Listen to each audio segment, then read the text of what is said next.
Bismillahirrahmanirrahim. Assalamualaikum warahmatullahi wabarakatuh. Bertemu kita lagi pagi ini pada pagi yang ke-25 Ramadan. Tahukah tuan-tuan, pernah sekali ketika Rasulullah berada di Mekah, baginda memberi contoh atau baginda telah dijawab oleh Abdullah ibn Zibari dengan contoh Nabi Isa alaihissalam. Berikutan contoh itu, musyrikin Quraisy telah bersorak-sorai menyangka mereka telah mendapat kemenangan. Kenapa peristiwa ini berlaku? Alhamdulillah, pagi ini kita bertemu lagi dalam pada hari yang ke-25 Ramadan untuk memberi sinopsis ringkas juzuk yang ke-25. Juzuk yang ke-25 ini tuan-tuan mengandungi beberapa surah, iaitu bahagian muka surah terakhir surah Fussilat, kemudian surah Asy-Syura. Asy-Syura ni maksud dia mesyuarat ataupun meeting mesyuarat yang dilakukan secara bersama. Kemudian Az-Zukhruf, perhiasan ataupun emas. Kemudian surah Ad-Dukhan, itu asap ataupun jerbu. Dan akhir sekali surah Al-Jathiyah, itu orang yang berlutut.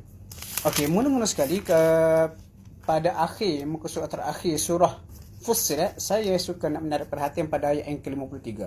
Ayat ini sebenarnya sangat saintifik. Allah Ta'ala ceritakan bagaimana tanda-tanda kebesaran dia akan sentiasa didedahkan pada tubuh manusia dan juga di ufuk alam maya. Dan saya pernah terbaca yang dimaksudkan ufuk alam maya di sini antaranya teknologi gelombang, wave, wifi dan sebagainya yang ada sekarang ni.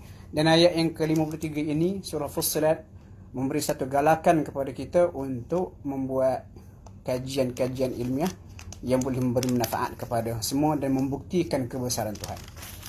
Kemudian surah Asy-Syura, dinamakan Asy-Syura sebab Allah Ta'ala cerita dalam surah ini pada ayat yang ke-38 bagaimana sifat orang beriman adalah mereka sentiasa mesyuarah untuk mencari keputusan yang terbaik. Tapi sebelum itu, surah Asy-Syura ini antara lain yang bagus untuk kita sentuh adalah pada ayat yang ke-11. Bagaimana pada ayat yang ke-11 ini Allah Ta'ala cerita bahagian hujung ayat, Allah kata laisa kamitslihi syai', tidak ada satu pun yang menyerupai Allah, wa huwas samiul basir, dan dia Allah adalah Tuhan yang maha mendengar lagi maha melihat. Dan ayat ini sangat sering digunakan oleh para ulama akidah untuk menafikan persamaan Allah dengan apa-apa makhluk. Jadi kita tak boleh sama sekali menyamakan Allah dengan apa-apa sahaja makhluk dalam bayangan kita. Kemudian sama juga ayat yang ke-21. Ayat yang ke-21 ini larangan mencipta syariat-syariat baru dalam agama. Kenapa orang yang mencipta syariat baru dalam agama sebenarnya sedang mencabar kuasa Tuhan, seolah-olah Tuhan telah mewahyukan kepadanya untuk mencipta sebarang syariat baru. Kemudian ayat 23 ni Allah Ta'ala secara ringkas Allah Ta'ala mengarahkan supaya kita umat Islam berlaku baik kepada ahli bait Rasulullah sallallahu alaihi wasallam. Okey, ayat 27-28 Allah Ta'ala cerita mengenai rahsia rezeki. Ada yang dilapangkan rezeki, ada yang disempitkan rezeki. Semua itu berlaku dengan hikmah tersendiri. Dan ayat 28 pula Allah Ta'ala cerita bagaimana dia yang menurunkan hujan selepas manusia berputus asa, wa yanshuru rahmatahu, dan menyebarkan rahmatnya. Dan ini antara dalil secara tak langsung dalil secara tak langsung menunjukkan hujan itu adalah rahmat. Dan itulah sebabnya antara saat yang mustajab kalau kita nak berdoa adalah ketika hujan turun. Ayat 29, ayat ni antara ayat yang cukup ajaib. Allah Ta'ala perhati makna dia. Allah kata min ayatihi, antara tanda kekuasaan dia, khalqus samawati wal ardi, penciptaan langit dan juga bumi, wa ma batha fihima min dabbah, apa yang dibangkitkan pada kedua-duanya, min dabbah, daripada haiwan yang melata. Saya pernah baca ayat ini macam Profesor Wahbah Zuhaili dalam tafsir Al-Munir. Dia katakan ayat ini seolah-olah Allah Ta'ala menunjukkan adanya makhluk lain selain pada manusia di langit.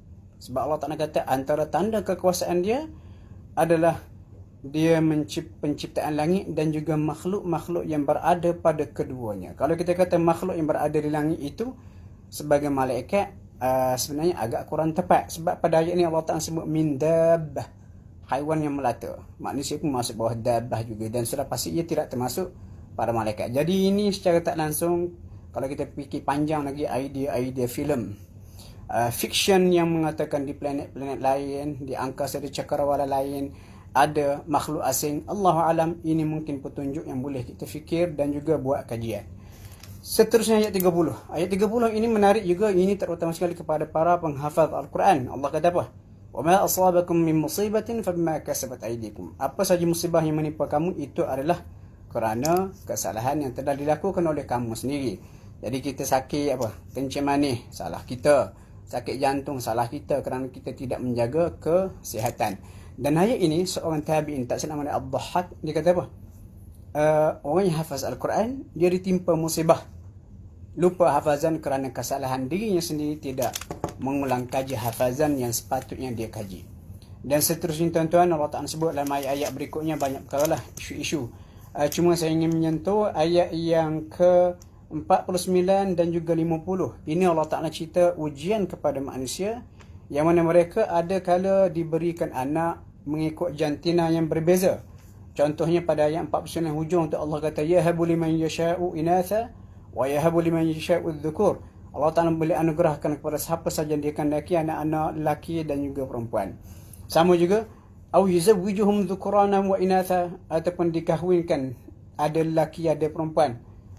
Wa yaj'alu man yasha'u aqima, dan ada juga yang dijadikan aqim, maksudnya mandun, seperti Nabi Zakaria pada awalnya sebelum baginda memperoleh anak. Dan ayat yang ke-51 Allah Ta'ala cerita bagaimana manusia tidak boleh melihat Allah dan bercakap dengan Allah pun melalui wahyu. Dan menariknya, ketika ada sebahagian sahabat mengatakan ketika naik ke langit Rasulullah melihat Allah dengan mata kepalanya. Aisyah radhiyallahu anha antara sahabiah yang menafikan perkara itu. Lalu Aisyah membawa beberapa ayat dalam surah Al-An'am, la tudrikuhul absar, dan juga ayat yang ke-51 surah Asy-Syura. Tuan-tuan boleh rujuk sendiri. Kemudian ayat yang ke-52 ni Allah Ta'ala cerita Nabi sebenarnya tidak pernah menyangka baginda akan diberikan wahyu. Okey, habis. Surah Az-Zukhruf, surah berikutnya. Az-Zukhruf ni dinamakan Az-Zukhruf sebab Allah Ta'ala ceritakan di sini mengenai Az-Zukhruf, perhiasan emas ini adalah kesenangan dunia yang Allah Ta'ala boleh berikan kepada siapa sahaja. Tapi antara fokus yang menarik dalam surah ini adalah ayat yang ke-12 dan juga 13. Ayat ini cerita bagaimana nikmat Allah kepada manusia dengan berbagai-bagai nikmat, antaranya kenderaan. Dan Allah Ta'ala cadangkan pada ayat 12 dan juga 13 ini adalah supaya 13 dengan 14 kita membaca doa naik kenderaan. Rupanya doa naik kenderaan tu subhanalladzi sakhkhara lana hadza wa ma kunna lahu muqrinin, ini adalah petikan daripada ayat yang ke-14. Kemudian seterusnya Allah Ta'ala mencela musyrikin Quraisy, sebahagiannya yang meletakkan malaikat sebagai anak perempuan Allah. Jadi Allah Ta'ala sebut apa? Allah Ta'ala bagi satu template. Allah kata, "Wa man yunashsha'u fil hilyati wa huwa fil khisami ghair mubin." Adakah patut Allah Ta'ala mengambil anak, iaitu jantina perempuan, yang yunashsha'u fil hilyah, dibesarkan dalam perhiasan, wa huwa fil khisami ghair mubin, dan dalam pertengkaran pun mereka tidak dapat mempertahankan diri mereka sendiri. Dan berdasarkan ayat inilah juga antara dalilnya para ulama mengatakan anak perempuan boleh pakai perhiasan, tidak anak lelaki, sebab disebut. Sebab tu ayat-ayat ini perlu difahami secara konteks yang betul, barulah kita boleh faham. Seterusnya tuan-tuan, Allah Ta'ala cerita 26 sampailah ayat yang ke-32, ini cerita Nabi Ibrahim. Allah Ta'ala cerita kisah Nabi Ibrahim dan bagaimana baginda telah menetapkan kalimah tauhid sebagai kalimah yang kekal untuk zuriat keturunan dia, iaitu pada ayat yang ke-28. Seterusnya mula daripada ayat yang ke-46 sampailah ayat yang ke-56, ini cerita Nabi Musa dan juga Fir'aun. Dan ayat yang ke-57 yang di awal tadi, ayat ini perlu difahami mengikut konteks yang sebenar. Allah Ta'ala kata apa? Walamma dhuriba ibnu Maryam mathala, bila mana diberikan Isa bin Maryam sebagai contoh untuk menyanggahmu wahai Muhammad, idza qaumuka, tiba-tiba kaum kamu, minhu yasiddun, kerana contoh itu yasiddun, bertepuk gembira, bersorak-sorai. Dan ayat ini kita payah nak faham kalau kita tak baca sekali dengan ayat 98 surah Al-Anbiya. Cerita dia macam ni. Bila ayat surah Al-Anbiya turun, Allah kata innakum wa ma ta'buduna min dunillahi hasabu jahannam antum laha waridun. Kamu dan apa yang kamu sembah selain Allah Taala mudahnya akan jadi bahan bakar api neraka. Bila Nabi baca ayat itu kepada musyrikin Quraisy, mereka gemetar dan mereka tidak menjawab. Kemudian selepas itu datang seorang penyair Quraisy yang agak cerdik. Dia kata kalau aku jumpa dengan Muhammad, aku akan tewaskan Muhammad dengan hujahku. Jadi bila jumpa dengan Nabi, dia kata, Muhammad, betul ke tidak kamu kata ayat Quran yang ada turun, sesungguhnya kamu dan apa yang kamu sembah selain pada Allah Ta'ala itu akan jadi bahan bakar api neraka. Nabi kata, ya, itu Al-Quran turun. Lalu si Ibn Ziba'ri tadi kata, kalau begitu Muhammad, Isa macam mana? Isa disembah oleh orang Kristian, Nasrani. Adakah Isa pun akan dihumban ke dalam neraka? Jadi berikutan hujah yang sebenarnya sangat rapuh itu yang diberikan oleh Ibn Ziba'ri dengar oleh kaum musyrikin Quraisy, mereka pun yasuddun, bersorak-sorai dengan anggapan mereka sebenarnya telah menang. Sebenarnya tidak. Sebab apa ayat surah Al-Anbiya itu Allah kata innakum wama, sesungguhnya kamu dan apa. Dalam bahasa Arab, apa ni merujuk kepada benda tidak berakal seperti berhala, patung dan sebagainya. Sedangkan Isa itu manusia. Jadi kalau ayat ini tuju kepada Isa, Allah akan kata innakum wa man, sesungguhnya kamu dan siapa. Jadi hujah itu dah ditolak pada ayat itu. Dan tambahan pula dalam ayat lain, contohnya dalam surah Al-Maidah, memang Isa pun menafikan apa yang dilakukan oleh musyrikin Quraisy. Kemudian seterusnya ayat yang ke-68, 67. Allah Ta'ala cerita bagaimana di akhirat besok teman rapat yang berada di dunia ini akan jadi musuh kecuali orang yang bertakwa. Sebab persahabatan orang yang takwa, orang bertakwa di dunia adalah persahabatan sejati yang kekal sampai ke akhirat. Kemudian ayat 70-71 ini saya nak kongsilah. Biasanya kalau cerita mengenai nikmat syurga, disebut bidadari diberikan kepada ahli syurga. Dan adalah setengah wanita, makcik-makcik murid saya sambil bergurau. Dia kata apa? Ustaz, suami lelaki dapat bidadari, kami yang perempuan dapat apa? Jadi jawapan dia Allah Ta'ala sebenarnya sebut pada ayat yang ke-71. Allah kata apa? Wa fiha, dan dalam syurga itu ma tashtahihil anfus wa taladdul a'yun. Apa yang dikehendaki oleh jiwa dan juga sedap mata memandang. Maksudnya ketika Allah berbicara kepada lelaki, dia cerita bidadari. Dan ketika Allah Ta'ala bercerita mengenai wanita disebut secara umum. Sebab kehendak lelaki lebih tertumpu kepada wanita. Tetapi kehendak wanita luas. Ada yang suka emas, kain, perak dan sebagainya. Sebab saya pernah buat eksperimen dalam kelas saya tanya pelajar perempuan, kalau awak semua ni diberikan beberapa pilihan, kain, emas, perak dan juga lelaki handsome yang sadu, apa yang awak pilih? Budak perempuan satu kelas jawab emas. Maksud itu kehendak mereka. Lalu Allah Ta'ala gunakan kehendak mereka yang berbagai-bagai itu dalam syurga disebut secara umum pada ayat yang ke-71. Maksudnya Allah Ta'ala itu adil, berbicara mengikut keperluan gender. Seterusnya surah Ad-Dukhan.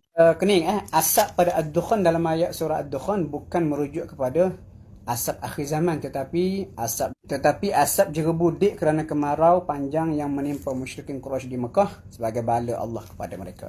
Lepas tu biasa kita dengar imam-imam baca pada ayat yang ke-12, Rabbana kshif 'anna al-'adab inna mu'minun. Tuhan, hilangkan adab ini daripada kami akan beriman. Sebenarnya ayat ni adalah doa musyrikin Quraisy yang minta supaya adab kemarau dibuang daripada mereka.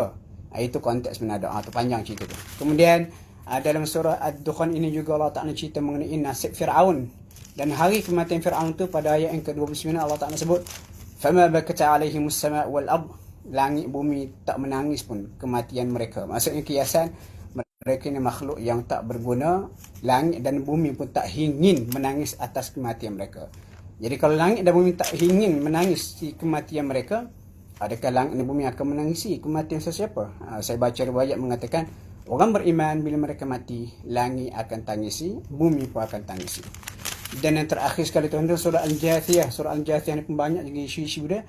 Kenapa dinamakan Al-Jathiyah? Disebut di akhirat besok apabila manusia dikumpulkan di mahsyar, mereka berada dalam keadaan ketakutan yang teramat sangat melihat ada Allah, lalu mereka terjatuh berlutut di atas lutut mereka, tak mampu nak berdiri kerana terlampau takut. Cuma antara benda yang sangat penting pada ayat yang ke-23 surah Al-Jathiyah, Allah Ta'ala cerita bagaimana nafsu boleh menjadi Tuhan. Tuhan sembahan manusia-manusia yang gila. Jadi kita nafsu ni Allah Ta'ala buat sebagai pelengkap kehidupan kita sebagai manusia. Kita tak boleh jadikan dia Tuhan. Tanpa nafsu, manusia tak boleh berkembang, berzuriat dan sebagainya. Tetapi kalau terlalu mengikut nafsu, kita akan jadi lebih buruk daripada haiwan. Itulah tuan-tuan lebih kurang. Sebenarnya banyak lagi saya nak share. Dan saya percaya kalau saya share isi juzuk 25 ni secara lebih panjang, mungkin sejam pun tak cukup. Tapi cukuplah. Sekarang itu nama pun sinopsis juzuk. Mudah-mudahan perkongsian ini akan buka minat kita untuk dalami lagi juzuk yang ke-25 ini. InsyaAllah kita jumpa besok. Assalamualaikum warahmatullahi wabarakatuh.